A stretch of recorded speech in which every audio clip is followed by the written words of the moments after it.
It was in the days of Ahasuerus, also known as King Xerxes, who ruled over a vast empire stretching from India to Ethiopia, encompassing 127 provinces. His royal throne was established in the citadel of Susa, the capital of the Persian Empire.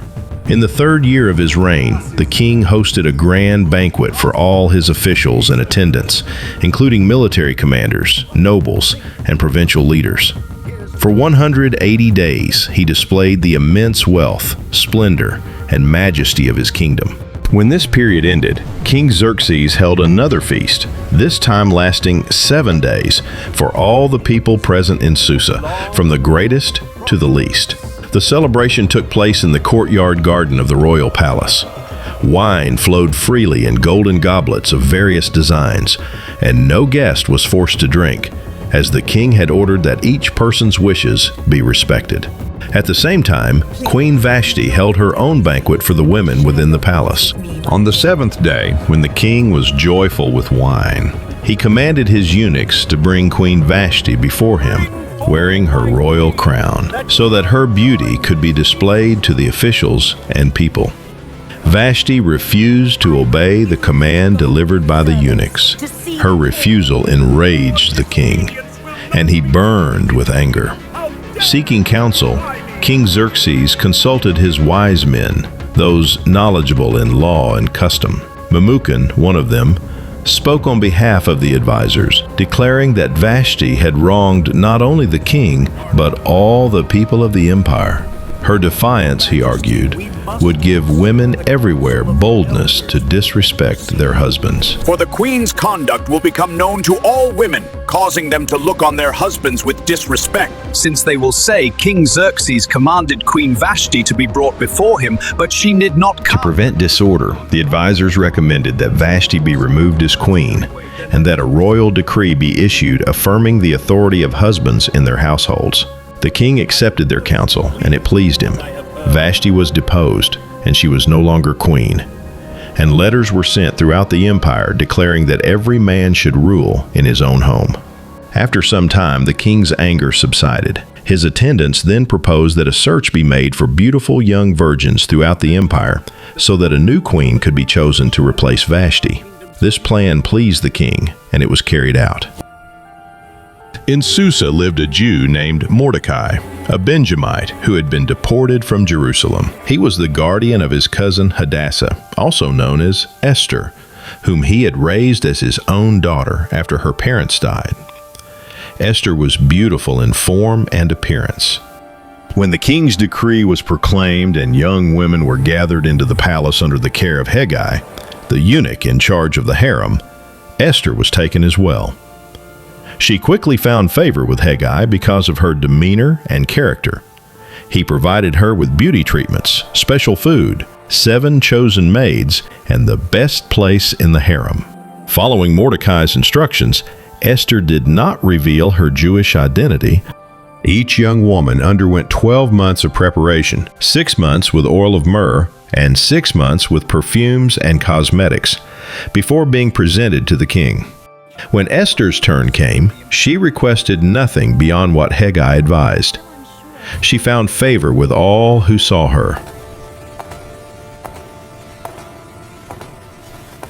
In the 10th month of the 7th year of King Xerxes' reign, Esther was brought into the royal palace. The king loved Esther more than all the others. She found greater favor and kindness in his sight than any of the other women, and he placed the royal crown upon her head, making her queen in place of Vashti. A great banquet was held in her honor, and gifts were distributed throughout the provinces. Meanwhile, Mordecai sat at the king's gate and became aware of a plot by 2 officials to assassinate the king. He reported it through Esther, who informed the king in Mordecai's name. The 2 men were executed, and the event was recorded in the royal chronicles, though Mordecai received no immediate reward. After these things, King Xerxes promoted Haman, the son of Hammedatha the Agagite, elevating him above all other officials. All servants at the king's gate were commanded to bow before Haman, but Mordecai refused. When Haman learned that Mordecai was a Jew and would not bow, he was filled with fury. Rather than targeting Mordecai alone, Haman resolved to destroy all the Jews throughout the empire. He cast lots, known as to determine the day of their destruction. Haman approached King Xerxes with his proposal. He described a people scattered throughout the provinces whose customs differ from every other people. He said they do not obey the king's laws and are dangerous. If it pleases the king, let it be decreed that they be destroyed. The king gave Haman his signet ring, granting him authority to do as he pleased to them.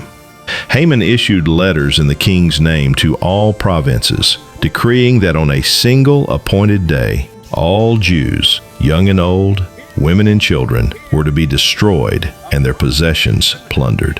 When Mordecai learned of the decree, he tore his clothes, put on sackcloth and ashes, and mourned openly.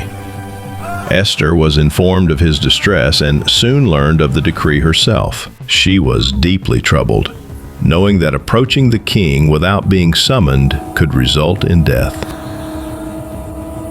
Esther sent her servants to clothe Mordecai, but Mordecai refused, sending her a message urging her to act, reminding her that deliverance would come for the Jews from another place if she remained silent, but that she and her family would perish. He ended with the words, "Who knows whether you have come to the kingdom for such a time as this?" Esther responded by asking Mordecai to gather all the Jews in Susa to fast for 3 days, neither eating nor drinking. She and her servants will also fast. Then I will go in to see the king without being summoned, which is against the law, and if I perish, I perish. So Mordecai went away and did exactly as Esther had commanded him. All Jews did not touch their food, as well as Esther alongside her servants. On the 3rd day, Esther put on her royal robes and stood in the inner court of the palace. When the king saw her, she found favor in his sight, and he extended his golden scepter toward her. Esther touched the scepter. Then the king said to her, "What is troubling you, Queen Esther? What is your request?" At the banquet, Queen Esther delayed her request and invited them again the following day. That night, the king could not sleep. He ordered the royal records to be read and discovered that Mordecai had never been rewarded for saving his life. At that moment, Haman entered the court, intending to request Mordecai's execution. When the king asked how to honor a man he delighted in, Haman assumed it was himself and suggested extravagant honors. The king commanded that everything Haman proposed be done, but for Mordecai. Honor and glory to Mordecai. Haman was forced to publicly honor Mordecai. Humiliated, he returned home in mourning. At the second banquet, Esther revealed her Jewish identity and exposed Haman's plot. Haman has tried to kill my people. The king, enraged, ordered Haman to be executed on the gallows he had prepared for Mordecai. Mordecai was given Haman's position and estate. A new decree was issued, allowing the Jews to defend themselves. On the appointed day, they overcame their enemies. Peace and honor were restored, and the festival of Purim was established to remember their deliverance. The Book of Esther never mentions God by name, yet his presence is evident in every detail. What appears to be coincidence is divine orchestration, Esther finding favor with Hegai and the king's sleepless night, and the royal records being read at the exact moment that led to Mordecai's honor. Behind the scenes, God was directing events, protecting his people, and overturning the plans of their enemies. Weapons were formed, but they did not prosper. Esther was not made queen to display her beauty, but to fulfill a divine purpose, positioned and crowned for such a time as this. And we can take comfort in knowing that the same God who worked through unseen and coincidental moments in Esther's story is still at work today, moving behind the scenes and turning circumstances in our favor.